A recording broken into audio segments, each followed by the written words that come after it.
वासना मर्द की जरूरत होती है। इसकी चाहत में क्या अच्छा क्या बुरा उसे कुछ समझ नहीं आता। मेरी शादी अमित से हुई थी। 2-3 साल हमारे बीच सब अच्छा था, लेकिन तभी एक दिन ऐसा होता है जिसने सब बदल कर रख दिया। शादी के 3 साल बाद मेरी कजिन सिस्टर मेरे घर आने वाली थी। क्यों, उसकी नौकरी मुंबई में लगी थी और वो सिर्फ कुछ दिन के लिए मेरे घर आई थी। इस दौरान मैंने और अमित ने पूरी कोशिश की कि उसे किसी भी तरह से असहज महसूस ना हो। धीरे धीरे अमित और कजिन के बीच में मजाक का स्तर बढ़ने लगा। मुझे ये बात सही नहीं लग रही थी। मैंने अमित से बोला कि उससे थोड़ा डिस्टेंस मेंटेन करें जिस पे अमित बोलता, अरे तुम्हारी सोच छोटी है, चलो मेरे ऊपर नहीं, कम से कम अपनी बहन पे भरोसा रखो। लेकिन समय के साथ उनके बीच नजदीकियां बढ़ती गई। कुछ समय बाद कजिन की जॉब अमित ने अपने ऑफिस में लगवा दी। एक बार मैं अचानक वहां गई तो देखा कि ये दिनों साथ रहते, टी ब्रेक में भी साथ नीचे जाते और चाय पीते। मुझे ये सब सही नहीं लग रहा था और अमित अब साली आधी घर वाली ऐसे करके बोलते।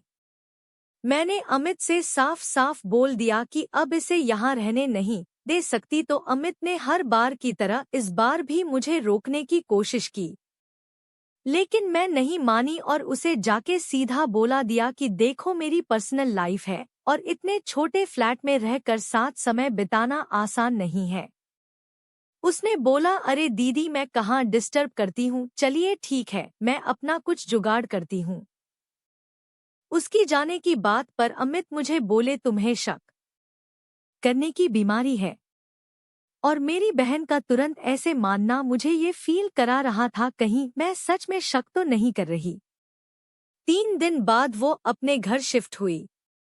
अब मैं अमित के करीब आने की कोशिश करता तो उसका उखड़ा व्यवहार मुझे अंदर तक चोट पहुंचता।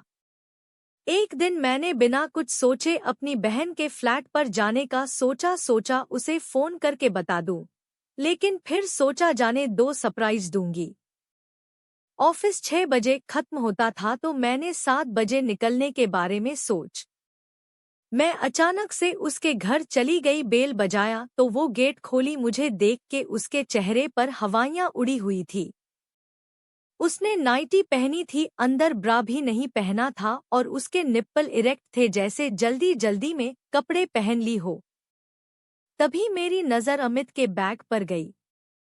वो कुछ बोलती समझती उससे पहले मैं उसके घर के अंदर घुस गई। उसके बेडरूम में गई तो देखा अमित वहां नंगा लेटा था।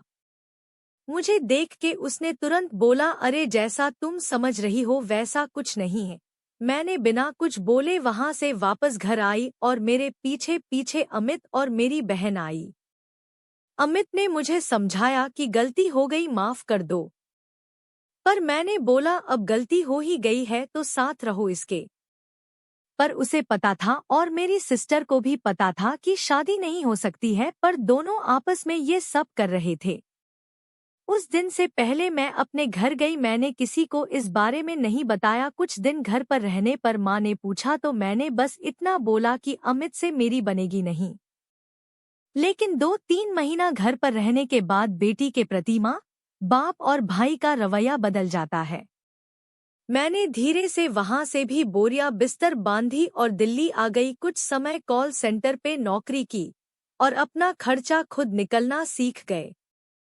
आज 5 साल हो गया है। मेरी ही बहन द्वारा मेरे घर को बर्बाद कर दिया गया है। बड़े बुजुर्ग कहते थे कुंवारी सालियों को 3 दिन से ज्यादा घर में नहीं रहने देना चाहिए।